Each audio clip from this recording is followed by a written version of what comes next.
নমস্কার, আমার আপনজনেরা, রুদ্রবার্তায় আপনাদের সকলকে স্বাগত জানাই। আমি রুদ্রপ্রসাদ ব্যানার্জি। না, আজ আমি আর কিছু বলবো না।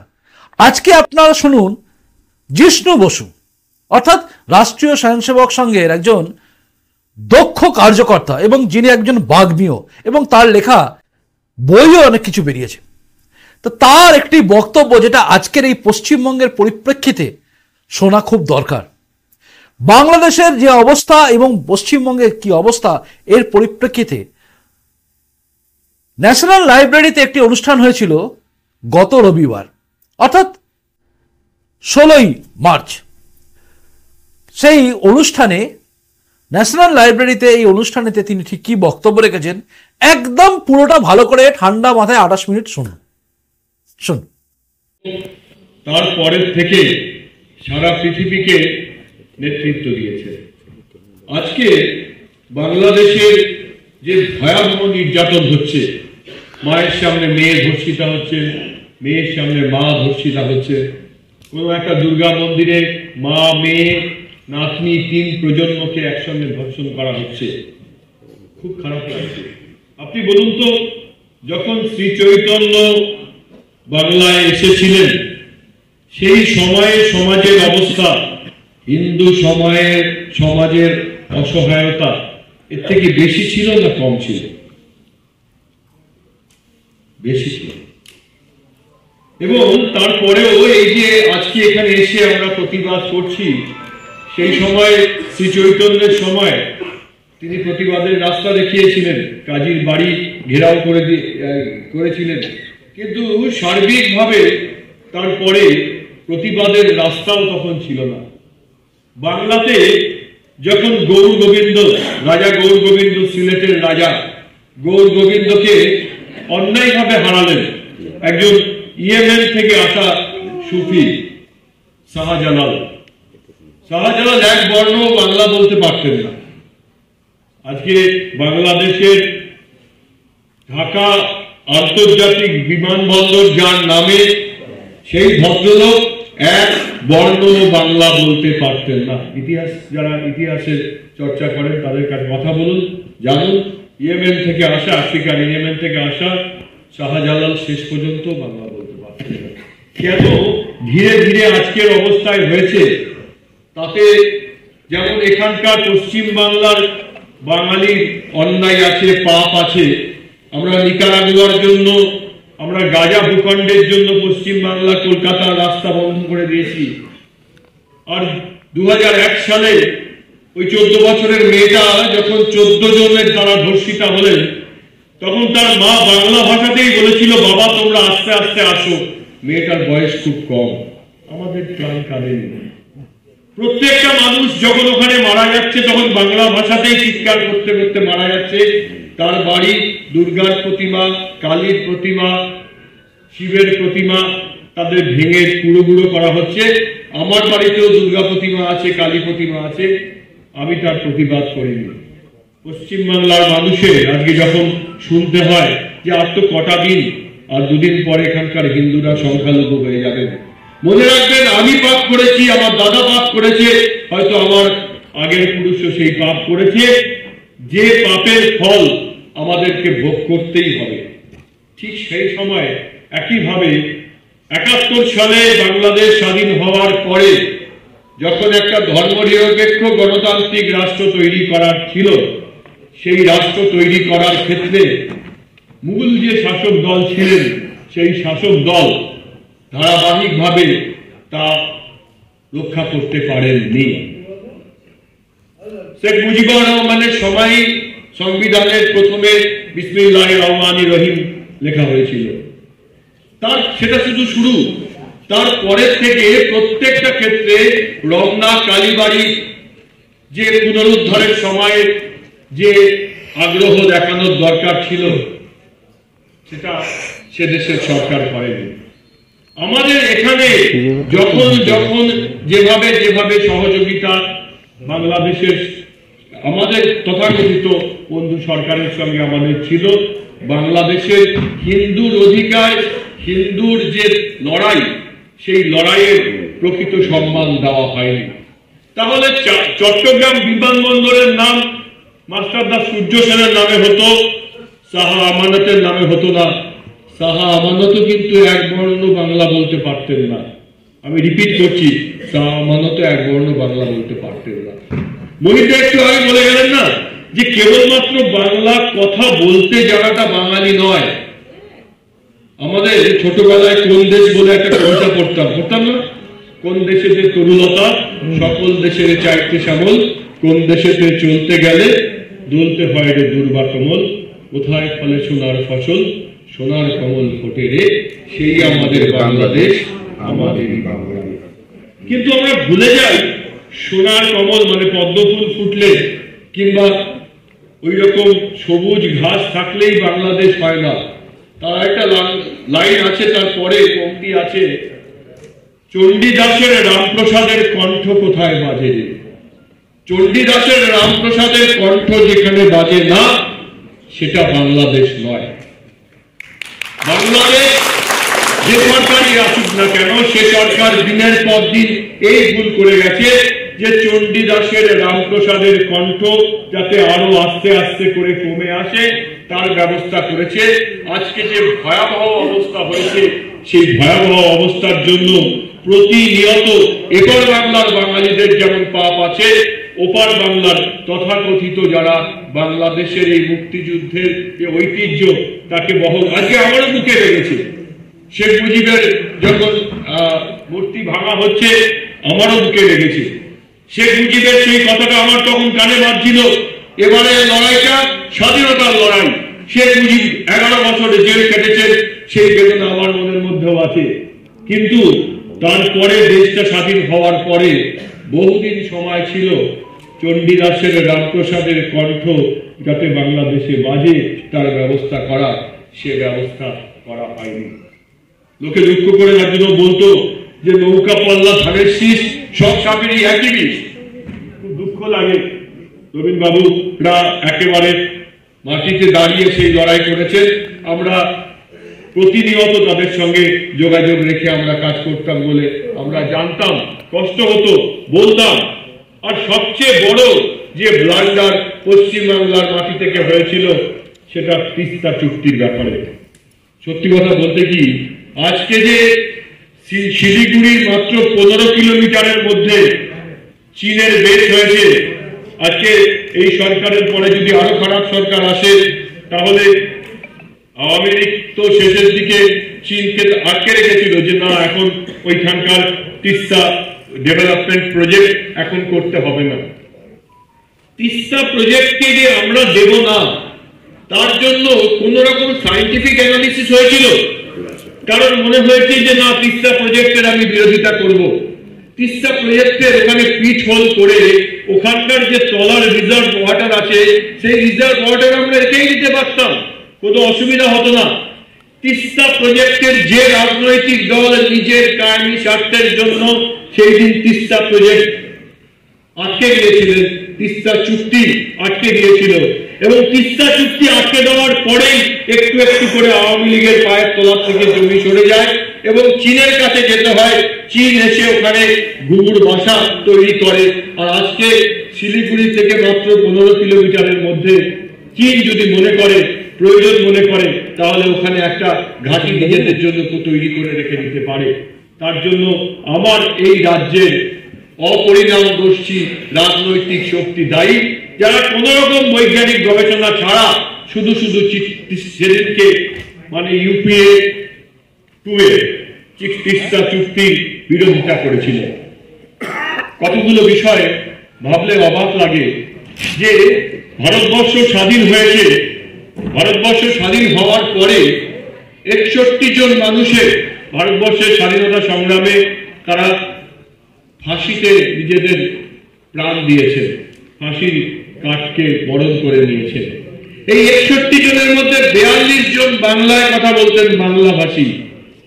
আর এই 42 জন বাংলাভাষীর মধ্যে 29 জনের বাড়ি আজকে যেখান থেকে বলছে ভারত যাদের মামার বাড়ি বাংলা ছাড়ো তাড়াতাড়ি, সেই জায়গা থেকে, সেই সিলেট থেকে, সেই ঢাকা থেকে, সেই চট্টগ্রাম থেকে, সেই বরিশাল থেকে এই 61 জনের মধ্যে 29 জন মানুষ নিজেদের প্রাণ দিয়েছেন। প্রাণ দিয়েছেন কি, তাদের উত্তরপুরুষ ওখানে থাকতে পারবেন না, তাদেরকে বনের পশুর মতো তাড়িয়ে দেওয়া হবে, তাদের মায়ের সামনে মেয়েকে ধর্ষিতা হতে হবে, মেয়ের সামনে মাকে ধর্ষিতা হতে হবে, তার জন্য তারা প্রাণ দিয়েছিলেন। তারা প্রাণ দিয়েছিলেন ইংরেজ চলে যাওয়ার পরে সেখানে স্বাধীনভাবে থাকবেন, তাদের উত্তরপুরুষ সুখে যাতে থাকতে পারে। সর্বশেষ যার প্রাণ যায়, তারা এখন তো ইন্টারনেটের যুগে তথ্য খুঁজে বের করতে খুব বেশি সময় লাগবে না, সব শেষ প্রাণ গেছিল নৌ বিদ্রোহের যে বিদ্রোহী ছিলেন সেনাপতি মানকুমার বসু, তাকে ইংরেজ দোষী সাব্যস্ত করে তার প্রাণ দেয়। ঢাকার মালখানগরের বসু ঠাকুর পরিবারের মানকুমার বসু, তিনি তার ভারতবর্ষের শেষ যার ফাঁসি গেছিল। আমাদের মধ্যে সাহস কম ছিল না। যদি কেউ মনে করেন যে বাংলাদেশের হিন্দুদের মধ্যে সাহস কম ছিল, তাহলে 61 জনের মধ্যে 29 জনের যারা ফাঁসিতে গেছিলেন তাদের মধ্যে বাংলাদেশের হিন্দু থাকতেন না। আমাদের বুদ্ধি কম ছিল না। মেঘনাথ সাহা, প্রফুল্লচন্দ্র রায়, আপনারা যদি বিজ্ঞানীদের নাম দেখেন, তার মধ্যে অনেক বিজ্ঞানী পূর্ব বাংলার মানুষের মধ্যে। আমাদের মধ্যে একটা জিনিস বুঝতে অসুবিধা হয়েছিল, যে মানুষ যে কথা বলে, যে পোশাক পরে, যে যাতায়াত করে, সে পাশের বাড়ির মেয়েটাকে রেপ করতে পারে, পাশের বাড়ির বাচ্চাটাকে তুলে নিয়ে গিয়ে কেটে ফেলতে পারে, এই ভাবনাটা আমাদের মনের মধ্যে ছিল না। আমরা আমার প্রতিবেশীকে বুঝতে ভুল করেছিলাম, শুধু এই একটাই আমরা ভুল করেছিলাম, আমাদের সাহস কম ছিল না। যদি আপনারা পুলিন বিহারী দাসের আত্মজীবনী পড়েন, আমার জীবন কথা, পুলিন বিহারী দাস বলছেন ঢাকাতে যখন প্রথমবার দুর্গাপুজো করা হলো ঢাকা ইউনিভার্সিটির মধ্যে দুর্গাপুজো করার সময় বীরাষ্টমীর ব্রত করা হয়েছিল। যে বীরাষ্টমী একটু আগে সরলা দেবী চৌধুরানীর নাম করলেন, মহিতা বীরাষ্টমীর ব্রত করেছিলেন। বীরাষ্টমীর ব্রতের শুরু ছিল রামকে দিয়ে, ভগবান রামচন্দ্রের নাম করে। তারপরে ছিল এক এক রাজার কথা, রাজা প্রতাপাদিত্যের কথা ছিল। সেই বীরাষ্টমীর ব্রত ঢাকা বিশ্ববিদ্যালয়ে পুলিন বিহারী দাসেরা করেছিলেন। ঢাকা বিশ্ববিদ্যালয়ের পুলিন বিহারী দাস ঢাকাতে অনুশীলন সমিতি শুরু করেছিলেন। কলকাতাতে তারপরে তাকে নিয়ে আসা হয়েছিল, যাতে সারা ভারতবর্ষ থেকে আসা যুবকেরা এই নতুন করে আবার আন্দোলনের মধ্যে যোগ দিতে পারে। তাই সাহস আমাদের কম ছিল না। আজকে আশা ভাঙার কথা বলছিলেন, সুদীপ্তদা বলে গেলেন, তাই আমি বলি যে আমার ইউরোপের একটা ল্যাবরেটরিতে কাজ করার সময়, ওরা বিজ্ঞানের জন্য যুক্ত, ঢোকার মুখে একটা বক একটা ব্যাংকে গিলে খাচ্ছে, এরকম একটা ছবি ছিল। ব্যাংকটাকে গিলে ফেলেছে, কিন্তু ব্যাংকটার হাত দুটো বাইরে আছে। ব্যাংকটা হাত দুটো দিয়ে ওই বকটার গলা চেপে ধরেছে, তলায় লেখা never ever give up, never ever give up. আমি বলছি, আমরা বাংলার মানুষ যেভাবে এই এতদিনের কথা বললাম, প্রতাপাদিত্যের কথা বললাম, গৌর গোবিন্দের কথা বললাম, রাজা শশাঙ্কের কথা বললাম, আমরা সারা বছরের মধ্যে তাদের পুণ্যতিথি, তাদের জন্মদিন, তাদের বীরত্বের জন্য কোনো সময় দিই কি? দিই না।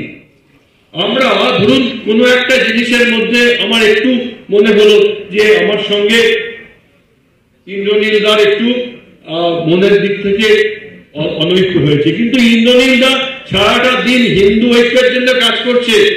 আমি যদি মনে করি আমি হিন্দু ঐক্যের জন্য কাজ করব, সামান্য একটুখানি মনের অমিলের জন্য আমি যদি তার বিরোধিতা করা শুরু করি, এতটা বিরোধিতা যে আমার যে চরম ঘোষিত বিরোধী তার থেকেও বেশি বিরোধিতা করছি, তাহলে কি আমি সঠিক কাজ করছি? নাকি আমার নিজের দুঃখটাকে মনের মধ্যে রেখে যাতে বৃহত্তর স্বার্থে হিন্দু ঐক্য সম্পাদিত হয় এবং আমাদের পশ্চিমবঙ্গেও আমরা হিন্দু ঐক্যকে প্রকাশ্যে দেখাতে পারি। শুধু হিন্দু ঐক্যের জন্য আমি আবারও বলছি, হিন্দু ঐক্য থাকলে কেবল হিন্দুরা বাঁচবেন না, নবী আলম সাহেব আছেন।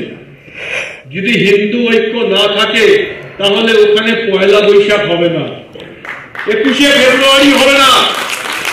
যদি হিন্দু ঐক্য এখানে না থাকে তাহলে 21শে ফেব্রুয়ারি হবে না, ভাষা দিবস হবে না, শেখ মুজিবুর রহমান তার প্রকৃত সম্মান পাবেন না, সেখানে চৈত্র সংক্রান্তি হবে না, বাংলার কোনো অস্তিত্ব থাকবে না।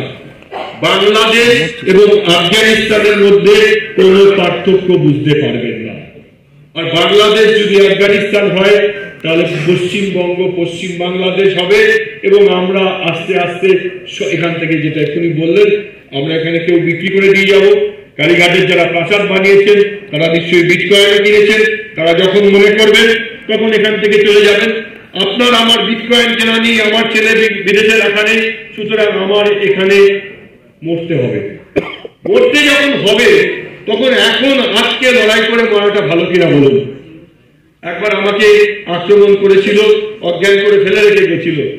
আসার পরে সেই সময় সিপিএম এর অনেকগুলো মেথড ছিল। তারা প্রথমে একটা বাহিনীকে পাঠাতেন, তারপরে প্রলেপ দেওয়ার জন্য বাড়িতে সহানুভূতির জন্য আরেকটা দলকে পাঠাতেন। এটা তাদের টেকনিক্যাল মেথড ছিল। ডক্টর সবাদ ধানানিয়া আছেন, আমার ইউনিভার্সিটি থেকে গ্র্যাজুয়েশন, তারপরে আইআইটি থেকে পিএইচডি করেছেন। সাওয়ারজি বহুদিনের লড়াইয়ের সঙ্গী। তা সেই সময় আমি এই জন্যই সাওয়ারজির কথা বললাম, তখন উনি পশ্চিমবঙ্গের রাজ্যের দায়িত্বে ছিলেন। এটা করার পরে যখন আমাকে দেখতে এসেছেন, এসে আমার বাড়িতে বাবার সামনে মায়ের সামনে বলছে যে ও তো মরেও যেতে পারত, মানে যারা অ্যাটাক করতে এসেছিল মেরেও দিতে পারত। আমার তখন মনে হয়েছিল, তারপরে বেরিয়ে যাচ্ছে চা খেয়ে আমি ডেকে আনলাম, আমি যদি মরে যেতাম তাহলে আমি কম কষ্ট পেতাম। আমি যদি মরে যেতাম তাহলে আমি কম কষ্ট পেতাম। এর জন্য যে আপনারা বেঁচে থাকবেন, আপনাকে লাইট পোস্টে বেঁধে আপনার বাড়ির মেয়েকে আপনার সামনে ধর্ষণ করবে, সেই দৃশ্য আপনাকে দেখতে হবে। আমি মরে গেলে বেশি কষ্ট পেতাম না, আপনাকে লাইট পোস্টে বেঁধে আপনার বাড়ির মেয়েকে আপনার সামনে ধর্ষণ করছে সেটা দেখলে বেশি কষ্ট পাবে। নিজেরা চিন্তা করে নিন যে আজকে আমি একটা ঘন্টা যদি নষ্ট করি, আগামী দিনে আমার পশ্চিম বাংলাতে কি দিন দেখার জন্য আসছে। শ্রীমদ্ ভগবদ গীতার একটা লাইন আছে, চদৃচ্ছায়া চৌপপন্নম স্বর্গদ্বার অপাবৃতম লভন্তি সুখিন সত্যি ও পার্থ লভন্তি যুদ্ধ বিদ্বিষয় হতো বা প্রাপ্স্যসি স্বর্গ জিত্বা বা ভক্ষসে মহিম তস্মাৎ উত্তিষ্ঠত কৌন্তেয় যুদ্ধায় কৃত নিশ্চয়। এই সামনে খোলা স্বর্গের মতো এই যুদ্ধক্ষেত্র। খুব কম ক্ষত্রিয়েরই এত সৌভাগ্য হয় যে ধর্মের জন্য, নিজের জাতের জন্য, নিজের পরিবারের জন্য এই যুদ্ধ করার সৌভাগ্য খুব কম ক্ষত্রিয়ের হয়। হতবা রাক্ষসী স্বর্গ জিত্বা বা ভক্ষসে মহিম। এই যুদ্ধে যদি আমি মরে যাই নিশ্চিত স্বর্গ লাভ করবো, জিত্বা বা ভক্ষসে মহিম। আর যদি জিততে পারি তাহলে এখানে চণ্ডীদাসের রামপ্রসাদের গান গাইবে, এখানে শেখ মুজিবুর রহমানের তার ত্যাগ, তার নেতৃত্বের কথাকে স্বীকার করা হবে। এখানে 21শে ফেব্রুয়ারি হবে, সারা পৃথিবীর মানুষ যেমন শ্রদ্ধার সঙ্গে এবছরও 21শে ফেব্রুয়ারি আন্তর্জাতিক ভাষা দিবস বলে পালন করা করেছে, তেমন 21শে ফেব্রুয়ারি হবে। এখানে চৈত্র সংক্রান্তি হবে, এখানে পয়লা বৈশাখ হবে। জিত্বা বা ভক্ষসে মহিম তস্মাৎ উত্তিষ্ঠত কৌন্তেয় যুদ্ধায় কৃত নিশ্চয়। হে কৌন্তেয়, হে পার্থ, তুমি ওঠো আর যুদ্ধকে নিশ্চিত করে করো। যুদ্ধ আজকে কি? আজকে আমি বাড়িতে গিয়ে যে কথাটা যদি সত্যি মনে হয়, যদি সত্যি না মনে হয়, এখান থেকে বেরোনোর পরেই চা খাওয়ার সময় সেটা ভুলে যাবেন। আর যদি মনে হয় যে কথাটা সত্যি, তাহলে বাড়িতে গিয়ে 1 সপ্তাহের মধ্যে দিন ঠিক করুন, আপনার পাড়ার মধ্যে 10 জন 15 জনকে নিয়ে একসঙ্গে বসুন। 10 জন 15 জনকে নিয়ে বসে এই কথাটাই বলুন যে আমাদের বাঁচার জন্য আজকে আমার অস্তিত্বের সংকট। তুমি অন্য রাজনৈতিক দল করো, তুমি এতদিন আমার সঙ্গে ছিলে না, কোনো যায় আসে না কিছু, কিন্তু আজকে যদি হিন্দু বাঙালি না থাকে তাহলে আমার অস্তিত্বই থাকবে না। এবং আমার অস্তিত্ব যে সংকট, সে ঘাড়ের কাছে এসে নিঃশ্বাস ফেলছে। এবং সেই মিটিং এ ঠিক হোক যে আমরা যে 10 জন বা 15 জন এসেছি, আমরা এই 15 জন আগামী 7 দিনের মধ্যে আরো 15টা জায়গায় বাড়ির মায়েদেরকে, আজকে মেয়েরা অনেক কিছু জানে, এরকম বহু বিষয় আছে, তারা খবরের মাধ্যমে, সোশ্যাল মিডিয়াতে, নেটওয়ার্কের মাধ্যমে, পড়াশোনার মাধ্যমে আজকে মেয়েরা ছেলেদের মতোই সমানভাবে অগ্রণী। তাই মেয়েদের যে শক্তি, সেই শক্তি, তার যে পেনিট্রেশনের ক্ষমতা সমাজের মধ্যে, কথার মধ্যে, তাকে সর্বৈবভাবে আমাদের এই কাজের জন্য ব্যবহার করার প্রয়োজন। সময় খুব কম, সময় হয়তো 1 বছরের মাত্র আছে। আমরা যদি এই ক্ষুদ্র সময়ের মধ্যে নিজেদেরকে সংহত না করে এই কাজ করতে পারি, তাহলে আমাদের জন্য বাংলাদেশের থেকেও খারাপ ভবিষ্যৎ অপেক্ষা করে আছে। অনেকদিন ইস্ট বেঙ্গল মোহনবাগান করেছি, বহুদিন করেছি। কি চিংড়ি মাছ খাওয়া উচিত বা ইলিশ মাছ খাওয়া উচিত? আমি ঢাকার, আমার ঢাকায় সূত্রাপুরে আমার বাবার বাড়ি ছিল। সূত্রাপুরে গ্যান্ডারিয়া থানার সূত্রাপুরে যে লোহা পুল ছিল, এখন সিমেন্টের পুল হয়ে গেছে, তার পেছনটায় গ্যান্ডারিয়া থানার পেছনে লক্ষ্মীনারায়ণজির মন্দিরে, এখনো লক্ষ্মীনারায়ণজির মন্দিরে এখন সন্ধ্যা হচ্ছে, ওখানে গোস্বামী বাড়ির লোকেরা প্রদীপ দিচ্ছে। ওই গোস্বামী বাড়ির যে প্রদীপ দিচ্ছে, তার সাহস আমাদের সকলের থেকে বেশি। ওই একেবারে রোগা টিংটিকে যে ভদ্র মহিলা ওখানে দাঁড়িয়ে এখনো প্রদীপ দিচ্ছে, তার সাহস আমার থেকে অনেক বেশি আমি মনে করি। তাই আমরা এতদিন ধরে ইস্ট বেঙ্গল মোহনবাগান করে যে ঝগড়া করেছি, আজকে ঝগড়ার কোনো জায়গায় নেই। তুমিও থাকতে পারবে না, আমিও থাকতে পারবো। তার জন্য আমাদের যে ফ্যান ক্লাব গুলো আছে, আলট্রা আছে কিংবা গিগাবাইট, আরো কিছু আছে না, মোহনবাগানের ফ্যান ক্লাব আরো কিছু আছে, গিগাবাইট আছে, আরো 2-1টি আছে, ইস্ট বেঙ্গলের ফ্যান ক্লাব আছে, আলট্রা আছে, আরো 2-1টি আছে। আমাদের কাছে এই ক্লাবের যারা সঙ্গে যুক্ত আছি, আমরা সাপোর্টার আছি, আমাদের এই ফ্যান ক্লাব গুলোর ছোট ছোট মিটিং করা প্রয়োজন। মিটিং করে বোঝার প্রয়োজন যে আমি আর 10 বছর পরে, 5 বছর পরে আমার কি অবস্থা হবে। আমাদের জনসংখ্যা, আমার যে জায়গা, সেখানে কতটা পরিবর্তিত হয়েছে। আমি সল্টলেকে থাকি, আমি সবজি কিনতে যেতাম কোন একটা এই মার্কেটের একটা দোকানে, পূর্ব বাংলা থেকে আসা উদ্বাস্তু, সে ওখানে এসে একটা দোকান দিয়েছেন। সেই দোকানের আজকে আর সবজি কিনতে হয় না, কিছু অজ্ঞাত পরিচয় চেক লুঙ্গি সে দাঁড়িয়ে গেছে, ওখানকার রাজনৈতিক দল তাদেরকে বসার জন্য জায়গা করে দিয়েছে। সে রোহিঙ্গা, সে কোথা থেকে এসেছে, কি করেছে কোনো জানার দরকার নেই, তাকে সল্টলেকে সবজি বেচার জন্য প্রত্যেকটা ওয়ার্ডে সবজি বেচার জন্য ব্যবস্থা করে দিয়েছে। যদি আজকে আমি এটার স্বাভাবিক নাগরিক হিসেবে এর খবর না নিই, যদি না বুঝি যে বিষ আমার শরীরের মধ্যে ঢুকে যাচ্ছে, তাহলে কিন্তু বন্ধু বড় বেশি ভুল করে ফেলবো। আমাকে প্রত্যেকটা জিনিসের সচেতন ভাবে প্রতিবাদ করতে হবে, প্রতিরোধ করতে হবে, এবং জনে জনের মধ্যে প্রতিরোধ যাতে করতে পারে তার জন্য লোকমত, জনমত গঠন করতে হবে।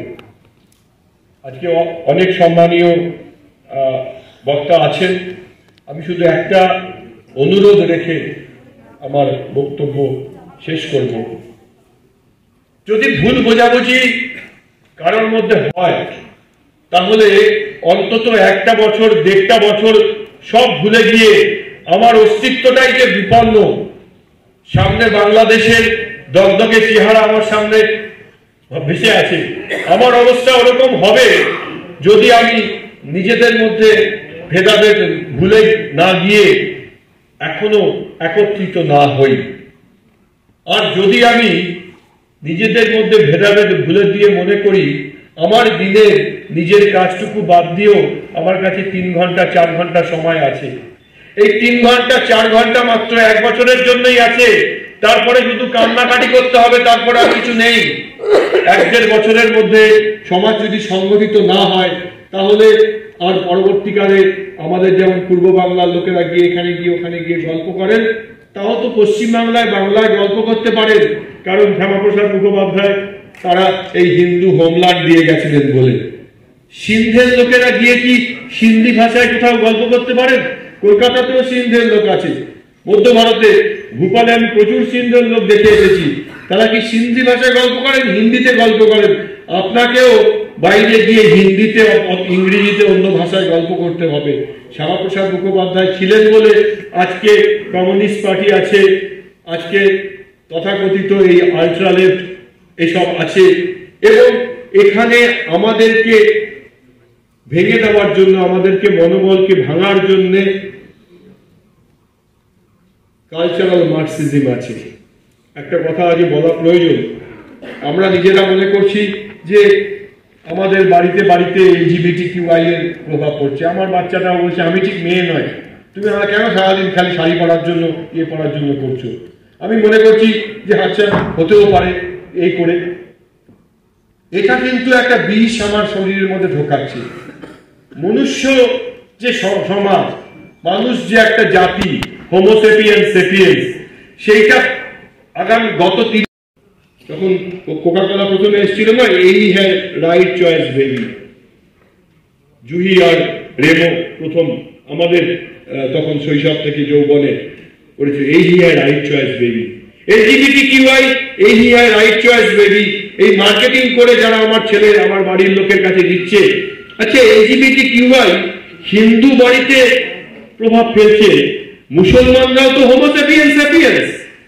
মুসলমান পরিবারের একটি মেয়ে সে বলেছে যে আমি আদার সেক্স, আমি করব না, এইটাকে গ্রহণ করব না। কজন হয়েছে? এই আমাদের রাজ্যে যত কোটি সংখ্যা আছে তার মধ্যে কতজন হয়েছে? তাই খুব পরিষ্কার লক্ষ্য এই কালচারাল মার্কসিস্টদের বাঙালি হিন্দুরা। বাঙালি হিন্দু পরিবারের মধ্যেই LGBTQI দরকার। যাদবপুরের ওই যে ছেলেটিকে খুন করা হলো স্বপ্নদীপ, ও মরে যাওয়ার আগে কি বলেছিল যে আমি হ্যাঁ বলুন, ও চিৎকার করে বলেছিল আমি সমকামী নই। কারণ যে শয়তানগুলো, যে দুষ্টুগুলো ওই র্যাগিং করার দুষ্টুমি করছিল, তাদের মাথার মধ্যে আছে যদি আমি LGBTQI দিয়ে র্যাগিং করি তাহলে আমি প্রোগ্রেসিভ র্যাগার, আমাকে আমার দাদারা, আমার এই কালচারাল মার্কসিস্ট দাদারা, তারা আমাকে কোনো ক্ষতি করবে না। তাই আমাকে প্রত্যেকটা জায়গার মধ্যে বুঝে এই বাচ্চার ছেলেগুলোকে, সেই মেয়েগুলোকে বলতে হবে। আমি একটি মেয়ে, আজকে আমাদের বাংলার যে সীমান্তে বাংলাদেশ সীমান্ত আছে, আমরা কখনো সীমান্ত চেতনা মঞ্চের সোনালী এখানে আছেন, আমরা কজন সীমান্তে গিয়ে দেখে এসেছি কন্ডিশনটা কি আছে? সীমান্তে আমরা যখন স্লিপার সেলের খবর আসে যে দেখি একটা জায়গায় স্লিপার সেল তৈরি হয়েছে, তখন যাওয়া। আমাদের বয়স যাদের 40-এর নিচে, 45-এর নিচে, আমরা তো প্রত্যেক মাসে একটা করে সীমান্তবর্তী গ্রামে ঘুরে আসতে পারি, দেখতে পারি যে সত্যিকারের আগামী দিনে আমার মাথায় যে বন্দুক ঠেকাবে সে সীমান্ত থেকে কতটা দূরে এগিয়ে এসেছে। তাই সীমান্তের ব্যাপারে আমার সচেতনতা বাড়াতে হবে। সীমান্ত চেতনা মঞ্চ তারা প্রতিনিয়ত প্রত্যেকটা জেলাতে কাজ করে। আমার এই সময়ের মধ্যে সীমান্তের অ্যাকচুয়ালি অবস্থা কি আছে, সীমান্তে সত্যিকারের বলছি আমরা ভারতবর্ষের পার্টির লোক পেট্রোলের পয়সা দিয়ে কিংবা মদ আর মাংস খাওয়ার পয়সা দিয়ে তাদের মাথার মধ্যে সেটাই হয়ে গেছে। তাই আপনার সামনে কাজটা কিন্তু অনেকটা আছে। যে রাস্তায় দাঁড়িয়ে হিন্দুত্বের কথা, বাঙালি হিন্দুকে বাঁচানোর জন্য লড়াই করবে, তার জন্য সপ্তাহে 1 ঘন্টা সময় দিন। তার কি দুঃখের জায়গা আছে, তার নিজের প্রতিষ্ঠা হওয়ার জন্য কি দরকার, আপনার সহযোগিতা হয়তো সে প্রতিষ্ঠিত হতে পারে। সময় দিন সীমান্তের জন্য, সময় দিন আমাদের রাজনৈতিক ক্ষেত্রে, বিভিন্ন ক্ষেত্রে যারা করছেন সব ভুলে যান। হিন্দু স্বার্থ রক্ষার জন্য যে করছে, সামান্য একটু এদিক ওদিক ভুল, তাকে বোঝান আজকে এটা নিয়ে লড়াই করার দিন নয়। আর সিটিজেনশিপ অ্যামেন্ডমেন্ট অ্যাক্টের সকলে মিলে যদি আমরা লড়াই না করতে পারি, কারণ এনআরসি তো পরে হবে। শুনলেন না? এই বক্তব্যের পরে আমার আর বলার কোনো জায়গা থাকে না। আপনারা নিশ্চয়ই শুনেছেন। সবটা শোনার পরে আপনাদের কি উপলব্ধি হয়েছে কমেন্ট বক্সে কমেন্ট করে জানাবেন, কারণ আপনাদের প্রত্যেকের কমেন্টস দেখার অপেক্ষায় আমি অন্তত রইলাম। জিষ্ণু বসুর এই বক্তব্য আপনাদের কেমন লাগলো সেটাও জানাবেন, কারণ রাজনৈতিক নেতাদের অনেক বক্তব্য আপনারা শুনেছেন, কিন্তু জিষ্ণু বসুর বক্তব্য যেটা ওইখানে বসে আমি শুনে ভেবেছিলাম, বারংবার আমি হাততালি দিয়েছি এবং দেখবেন আওয়াজটা দেখবেন একদম আমার ক্যামেরার সামনে দিয়ে বেরোচ্ছে, মানে ওটাই আমি হাততালি দিয়ে উঠেছিলাম বারংবার। আমার দারুণ লেগেছিল। প্রতিটা কথা যেন কোথায় গিয়ে আঘাত দিচ্ছিল আমাদের মনের ভেতরে, জাগিয়ে তুলছিল কোন একটা সত্তাকে, তাই না? যাই হোক, জানাবেন, আপনাদের কমেন্টসের অপেক্ষায় আমি রইলাম, আমার পরবর্তী রুদ্রবার্তা দেখার অপেক্ষায় আপনি থাকুন। চলো না, আসি এখনকার মতো, দেখা হচ্ছে এর পরে রুদ্রবার্তা থেকে। ভালো থাকুন, নমস্কার, বন্দে মাতরম, ভারত মাতা জয় হোক, জয় হিন্দ।